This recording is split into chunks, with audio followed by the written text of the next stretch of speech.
Bismillahirrahmanirrahim. Assalamualaikum warahmatullahi wabarakatuh. Alhamdulillah hamdan katsiran thayyiban mubarakan fi. Wa asyhadu an la ilaha illallah wahdahu la syarikalah. Iqrara bihi wa tauhida. Wa asyhadu anna Muhammadan abduhu wa rasuluh. Allahumma salli wa sallim wa barik ala nabiyyina Muhammad wa ala alihi wa ashabihi wa man tabi'ahum bi ihsanin ila yaumiddin. Yaqulu Rabbuna azza wa jalla fi kitabihil karim, ya ayyuhalladzina amanu taqullaha haqqa tuqatih wala tamutunna illa wa antum muslimun. Ya ayuhan nasu ttaqu rabbakumul ladzi khalaqakum min nafsin wahidah wa khalaqa minha zawjaha wa batha minhuma rijalan katsiran wa nisaa'a wattaqullaha alladzi tasaaluna bihi wal arham innallaha kana 'alaikum raqiba. Ya ayyuhalladzina amanu taqullaha wa qulu qawlan sadida yuslih lakum a'malakum wa yaghfir lakum dhunubakum wa may yuti'illaha wa rasulahu faqad faza fawzan 'azima. Amma ba'd.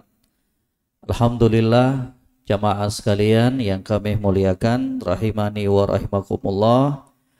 Berjumpa kembali di kesempatan hari berbahagia ini guna melanjutkan pelajaran rutin kita insyaallah ta'ala dalam pembahasan mukhtasar kitab Sahih Muslim. Ringkasan dan intisari dari kitab Sahih Muslim yang dikarang oleh Al-Imam Al-Mundhiri rahimahullah. Dan alhamdulillah di hari ini insyaallah ta'ala kita akan masuk ke kitab yang kedua.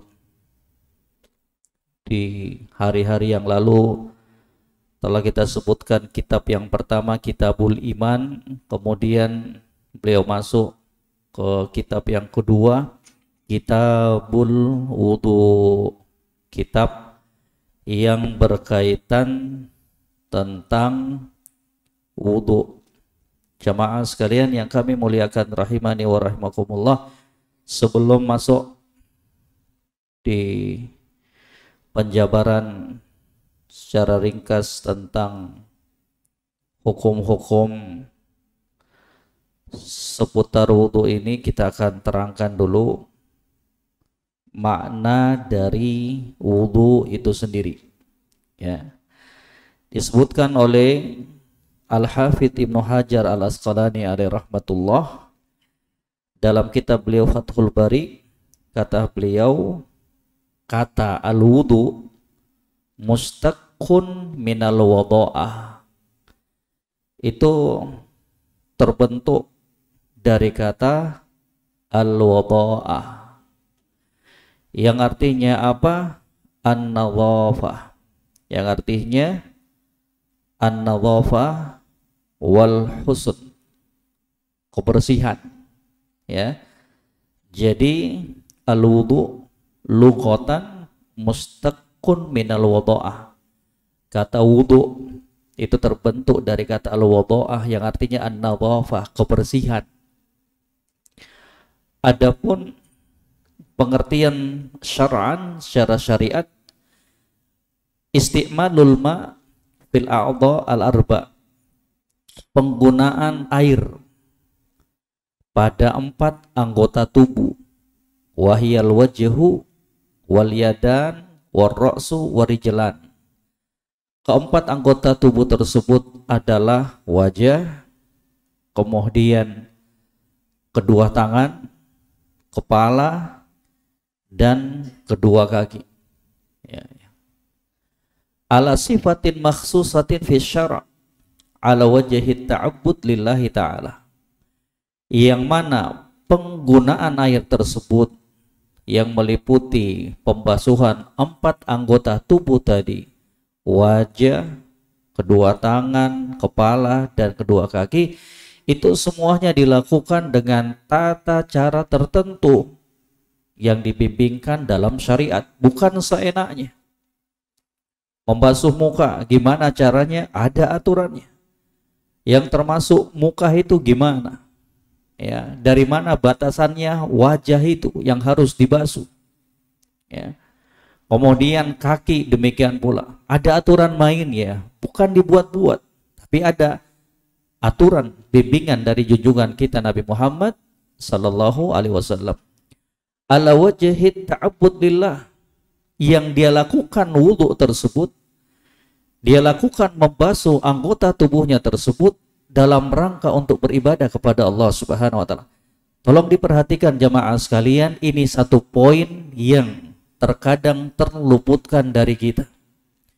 Ketika kita berwudu, kita kurang menghadirkan poin yang terakhir ini. Ala wajhi ta'abbud lillahi azza wa jalla. Kita berwudu itu dalam rangka beribadah kepada Allah. Jangan hanya sekedar jadikan wudu itu sebagai salah satu syarat diterimanya sholat kita. Dipahami jamaah sekalian, bahwa sholat itu ibadah, wudu juga ibadah. Artinya apa? Ketika sholat dibutuhkan konsentrasi, ketika sholat dibutuhkan dan dituntut untuk kita sempurna, maka demikian pula ketika kita berwudu, sempurnakan wudunya kita. Berapa banyak yang kita lihat, yang kita dapati ketika seseorang sholat, ingin sholat terkhusus kalau dia statusnya sudah apa? Masbuk, sudah lari kencang, kemudian wudunya asal-asalan. Kenapa? Karena pikiran konsentrasinya ngejar sholat. Padahal wudu itu sendiri apa? Ibadah kepada Allah Subhanahu wa ta'ala. Maka hadirkan ini. Maka insya Allah ta'ala kita akan sebutkan juga dari keutamaan-keutamaan wudu itu sendiri. Jadi harus dipisahkan bahwa wudu itu juga sendiri adalah ibadah kepada Allah Subhanahu wa ta'ala. Bukan sekedar kita jadikan sebagai apa? Persyaratan sahnya sholat kita. Bahwa sholat itu tidak bakalan diterima, tidak akan sah hukumnya kecuali dengan berwudu. Iya benar, memang benar. Tapi sudahkah kita menghadirkan ketika kita ingin berwudu, berarti kita ingin beribadah juga kepada Allah Subhanahu wa ta'ala. Jadi ini yang pertama ini, ya. Pengertiannya bahwa wudu itu juga adalah bagian dari beribadah kepada Allah Subhanahu wa ta'ala. Wa hukmuhu, hukum berwudu, annahu wajibun alal muhdits idza arada as-shalah wa ma fi hukmiha. Hukum berwudu itu sendiri wajib. Kapan wajibnya? Ketika ada seseorang yang pingin sholat dalam keadaan dia sedang berhadas. Dipahami nih jamaah sekalian, itu hukum wajibnya. Terkadang gak wajib, terkadang mandub, sunnah. Kapan? Kalau seseorang pinginnya berwudu doang, ya, karena tidak mengharuskan ketika kita harus berwudu harus sholat, tidak.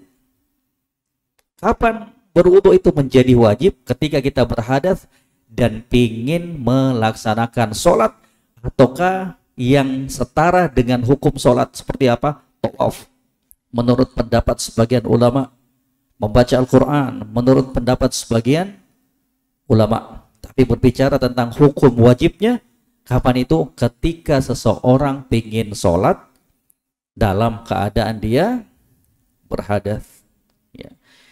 Itu yang pertama jamaah sekalian. Kemudian yang kedua, kita sebutkan bahwa wudu itu adalah perkara yang disyariatkan di dalam Islam.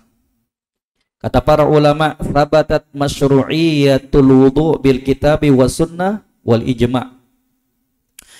Telah tetap pensyariatan wudu itu dari Al-Quran. Artinya apa? Memang itu perintah dari Allah Subhanahu wa ta'ala yang disebutkan di dalam Al-Quran. Yang kedua, sunnah. Memang wudhu itu ada keterangannya, bimbingannya dari junjungan kita Nabi Muhammad sallallahu alaihi wasallam. Kemudian yang ketiga, al-ijma', kesepakatannya para ulama. Dan ijma' ulama itu merupakan dasar hukum yang terkuat setelah Al-Quran dan hadis Nabi sallallahu alaihi wasallam. Tidak diperbolehkan bagi seseorang pun untuk menyelisihi ijma'nya para ulama. Kalau telah disebutkan para ulama telah sepakat, maka haram hukumnya untuk menyelisihi kesepakatan para ulama tersebut. Kesepakatan para ulama, bukan kesepakatan ulama dalam sebuah madhab tertentu. Itu dibedakan. Ya, kalau ada kesepakatan para ulama dalam madhab tertentu, maka diperbolehkan untuk menyelisihinya. Boleh ulama yang lain menyelisihinya. Telah terjadi kesepakatan di dalam madhab Al-Hanabilah, madhabnya Imam Ahmad. Boleh bagi ulama lain untuk menyelisihinya. Tapi kalau disebutkan ijma' para ulama, semua ulama sepakat, madhab apapun sepakat, maka haram hukumnya untuk menyelisihi pendapat tersebut. Ya, ini dasar hukum yang ketiga di dalam Islam, Al-Quran, hadis, kemudian ijma' para ulama. Tentang pensyariatan dari Al-Quran bisa dilihat dalam surat Al-Ma'idah ayat 6. Surat Al-Ma'idah ayat 6, kata Allah Rabbul Alamin, a'udzubillahi minasyaitonirrajim, ya ayyuhalladzina amanu idza qumtum ilas shalah faghsilu wujuhakum wa aydiyakum ilal marafiq wamsahu biru'usikum wa arjulakum ilal ka'bain. Wahai orang-orang yang beriman, seruan dari Allah untuk kita betul-betul memperhatikan. Idza qumtum ilas shalah, kalau kamu pingin sholat, ya, kalau ada orang ngomong Ustaz ini kan fi'il madhi ini, ya, berarti sudah berlalu ini. Tidak, ini maksudnya ketika kalian pingin sholat. Idza kuntum ila sholat, kalau kalian pingin sholat, sholat apa saja, baik hukumnya yang wajib ataupun sunnah. Idza kuntum ila sholat faghsilu wujuhakum, maka cucilah, basuhlah wajah-wajah kalian. Wajah, ya, mana itu wajah? Dari tempat tumbuhnya rambut bagian atas sampai ke dagu. Ini untuk panjangnya.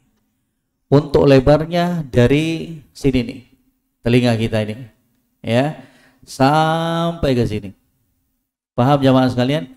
Itu definisi wajah. Lah Ustadz, gimana kalau nanti ada yang maaf rambutnya agak ke belakang alias agak botak dikit, ya, ya, apakah dia basuh dari ininya, dari tempat rambutnya, atau gimana?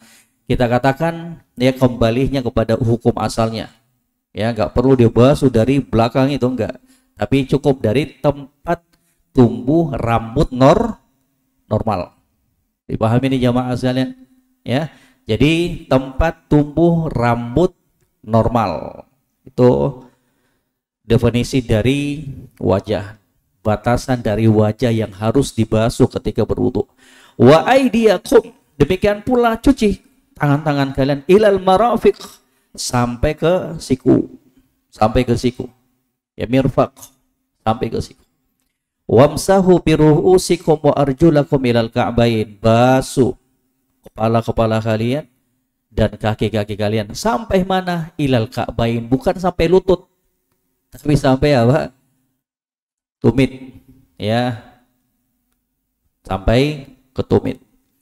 Kemudian dari sunnah Nabi Shallallahu Alaihi Wasallam banyak sekali, ya, diantaranya kata Nabi Shallallahu Alaihi Wasallam, la yaqbalullahu salata ahadikum idza ahdatha hatta yatawadda. Nanti akan masuk penjelasan seperti yang disebutkan oleh Imam Nawawi. Tidak, Allah Subhanahu wa taala tidak bakal menerima salat salah seorang di antara kalian kalau dia berhadas sampai dia berwudu.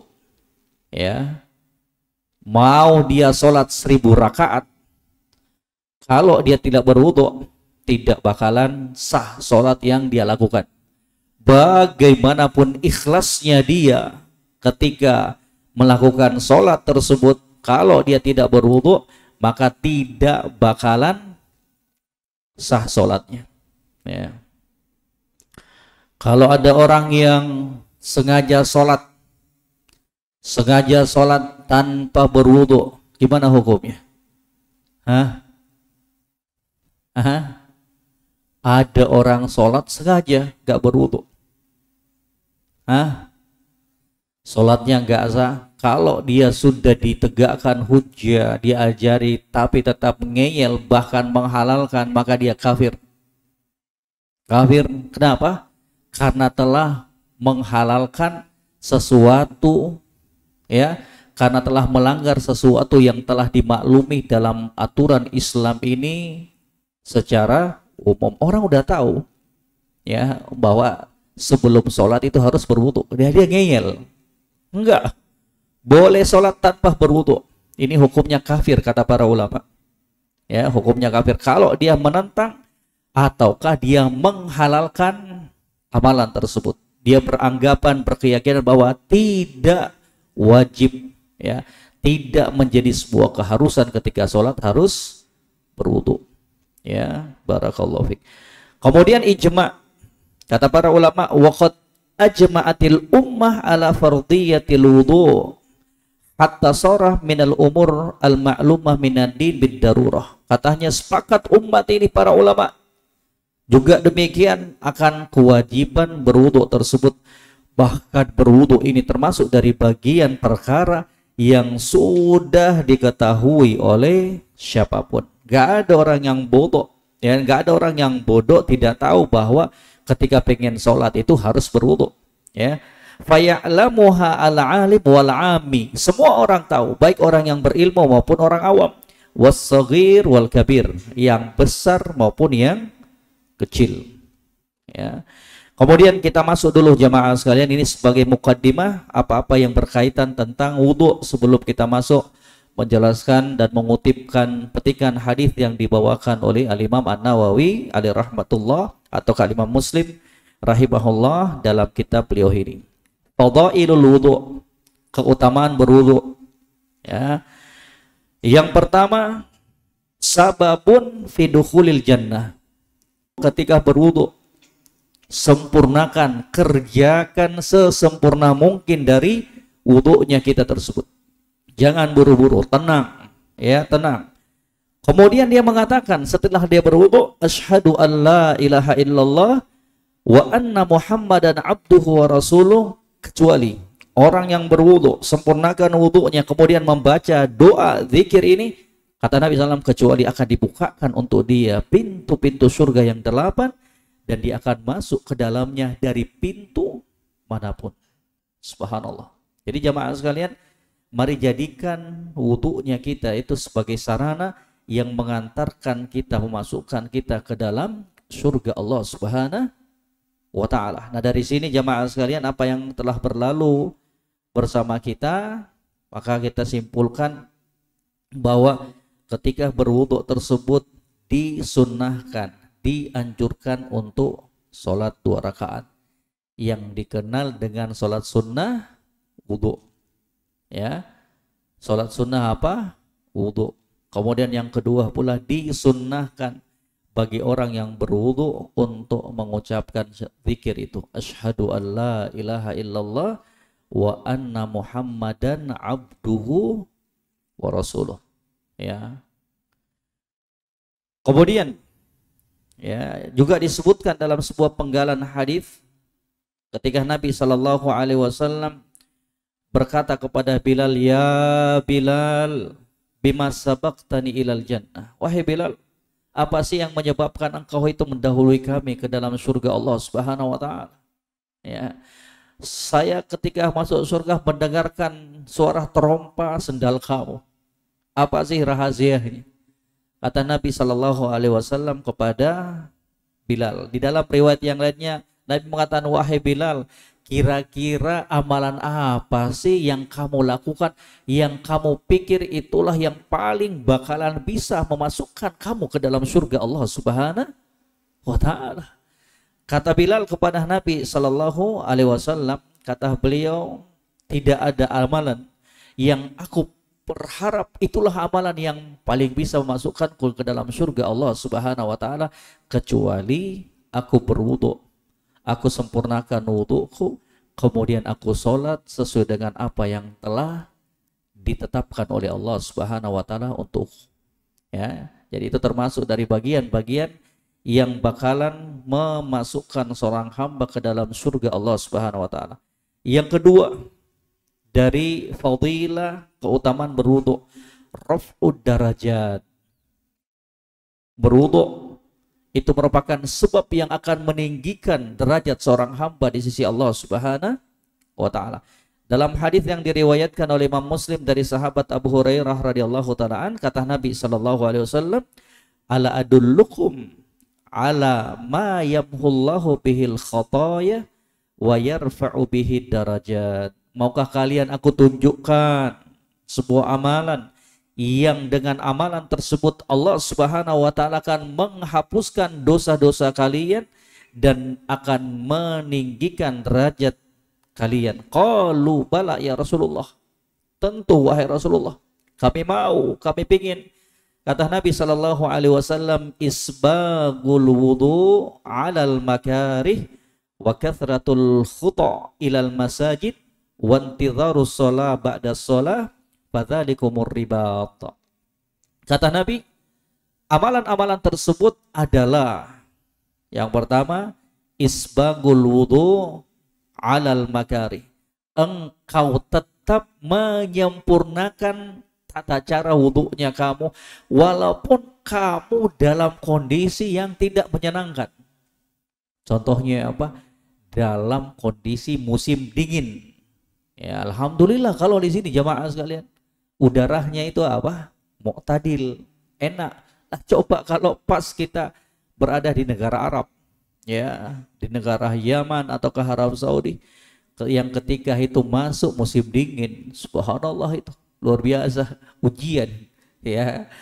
Orang-orang yang dalam kondisi demikian ataukah dalam kondisi sakit misalkan, tapi masih mampu dia untuk menggunakan air, tapi dengan kondisi dingin ataukah sakit tersebut tidak menghalangi dia, tidak menjadikan dia untuk tetap menyempurnakan wudunya. Maka untuk orang-orang seperti ini, itulah balasan yang akan didapatkan yang disebutkan oleh junjungan kita Nabi Muhammad sallallahu alaihi wasallam. Dihapuskan dosa-dosanya dan ditinggikan derajatnya di sisi Allah Subhanahu wa taala. Tetap menyempurnakan wudu walaupun dalam kondisi yang tidak menyenangkan kita.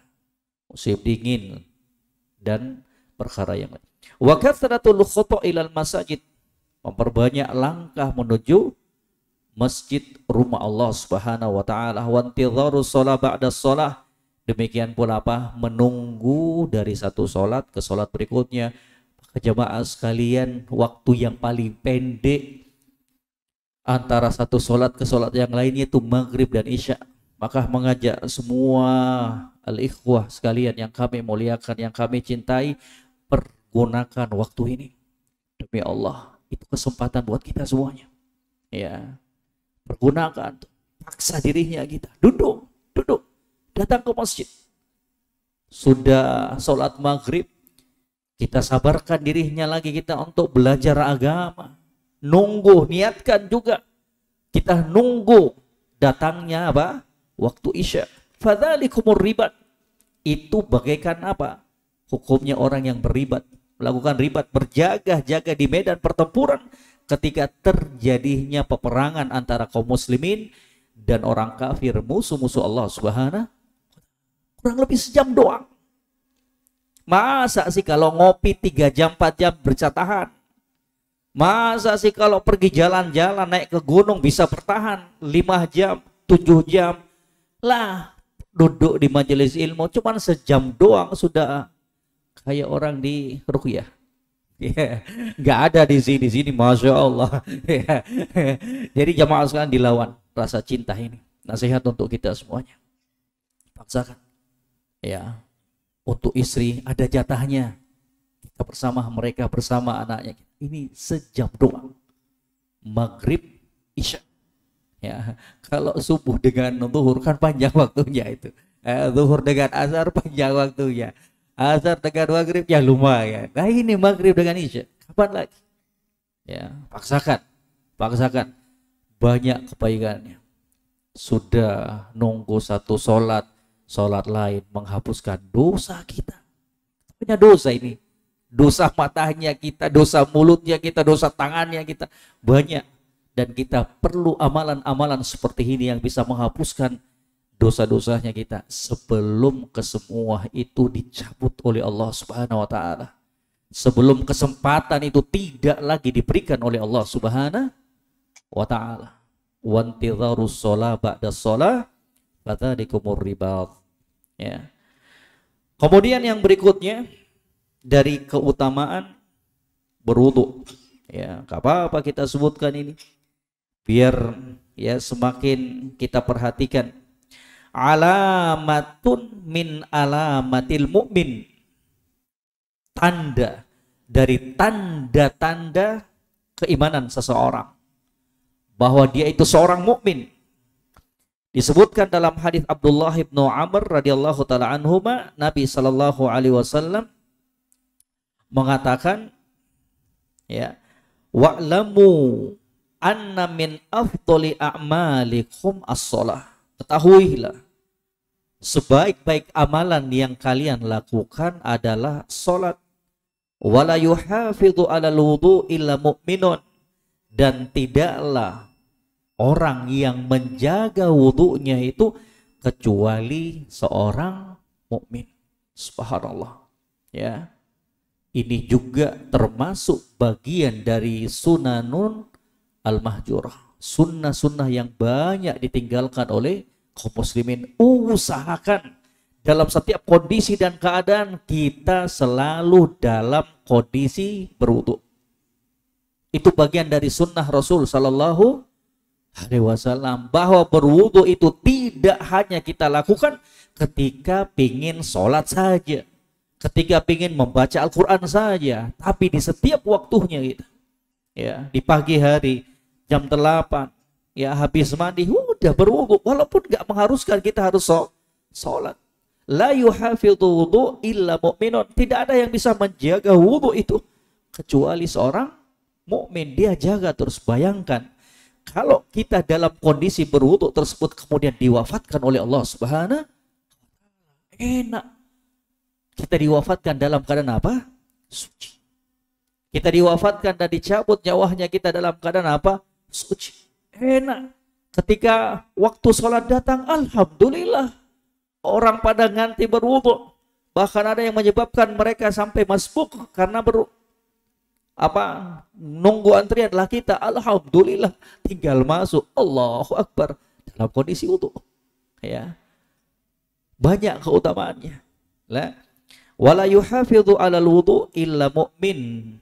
Diriwayatkan oleh Al-Imam Ibnu Majah. Ya. Jadi sekali lagi ini merupakan perkara yang ditinggalkan oleh kebanyakan kaum muslimin. Setelah ini jamaah sekalian, mari kita amalkan semuanya. Ya, nggak wajib, tapi ini perkara yang penting, enak sekali berwudu. Ya, kalau bisa setelah wudu kemudian kita sholat 2 rakaat, alhamdulillah. Kalau kita perbanyak sholatnya kita, alhamdulillah. Ya, selama bukan di waktu-waktu yang terlarang untuk kita sholat. Ya. Kemudian al-wudu, keutamannya lagi al-wudu qabla naum sababun fil maut alal fitrah. Berwudu sebelum tidur. Ini lagi ini. Lebih tekankan lagi. Sebelum tidur berwudu. Katanya al-wudu qabla naum sababun fil maut alal fitrah.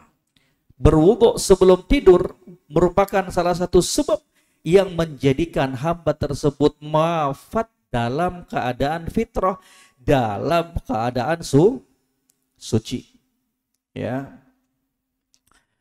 Kemudian kata Nabi Shallallahu Alaihi Wasallam dalam hadis Al-Bara ibnu Azib, "Idza ataita madji'aka fatawadda wudu'aka lis-shalah." Kalau kamu pingin tidur, kalau kamu udah pingin masuk ya baring di tempat tidur kamu, fatawaddo wudu'aka lis-shalah, maka hendaknya kamu berwudu seperti wudunya kamu ketika hendak sholat. Ya, ingatkan istrinya kita, ingatkan anaknya kita. Ya, sebelum tidur ada sunnah Nabi di situ. Apa itu? Berwudu. Berwudu. Yang lebih bagus lagi sebelum tidur berwudu kemudian sholat sunnah 2 rakaat. Enggak sholat sunnah juga enggak mengapa. Yang penting sebelum tidur apa? Berwudu. Ya, jangan sebelum tidur makan. Jangan sebelum tidur ngopi, lupa berwudu. Ya, lupa berwudu. Barakallahu fiik. Jadi diingatkan lagi, hidupkan lagi ini. Sunnah Rasul sallallahu alaihi wasallam. Kata beliau, "Idza ataita madji'ak," kalau kamu pingin tidur ya ke tempat tidur kamu itu, maka wudu'lah seperti halnya wudu kamu ketika pingin sholat. Kemudian ya yang berikutnya sudah azan ya. Ya. Nanti kita lanjutkan insyaallah. Masih ada beberapa penjelasan dan semoga apa yang singkat ini bisa memberikan kebaikan untuk kita semuanya. Bagi yang sudah tahu, alhamdulillah, mungkin sebagai pengingat kembali atas kelalaian kita. Yang belum tahu, alhamdulillah, semoga ini tambahan ilmu yang bermanfaat yang Allah berikan kepada kita untuk kita amalkan sebagai bekal kita untuk menghadap Allah Subhanahu wa ta'ala, dan semoga Allah Rabbul Alamin terus membukakan pintu-pintu ilmu tersebut untuk kita semuanya. Wa akhiru da'wana alhamdulillahi rabbil alamin. Subhanakallahumma bihamdik asyhadu an la ilaha illa anta astaghfiruka wa atubu ilaik.